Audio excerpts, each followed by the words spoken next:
Naman to Davao.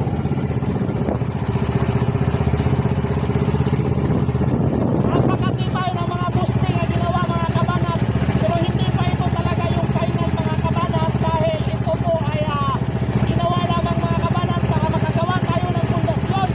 Diba? Hindi mahihirapan sa kalisod yung mga magagawa mga kabanat, makadaan ng mga crane para makapagdala ng mga equipment at saka yung mga gagamitin na bagay mga kabanat para makagawa tayo ng puste.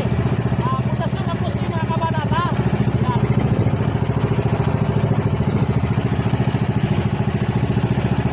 Kung makikita nyo mga kabanat ay patuloy pa rin ang paggawa. Patuloy pa rin ang paggawa ng bridge mga kabanat ha. Yan, kung makikita mo may mga nagtatrabaho mga kabanat dyan sa may bridge mga kabanat yan nakikita. Badlong na daw. Ito lang ko, batlong na ako. Naday Coast Guard oh.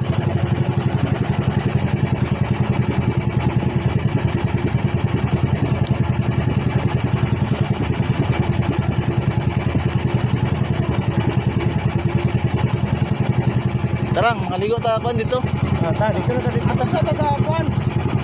Sa kuan ba? Asa? Anong Utlanan ani? Utlanan ani ba? Sa bali sa gilid. Oh, may nanguan diha oh.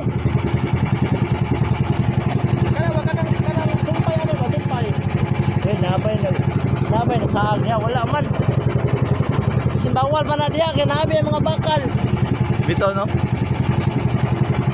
Taon lang gud kagud. Narabay tingip oh. Nadip na. Bantay dagat na sila wa man ta nangawat. Kuan man ta blocker man ta. Motorize man ta. Wa man ta kuan gawas ug mangawat ka. Mupilit jud ka ibawalan ka nila nang mupilit ka. Kana takpon jud kanila.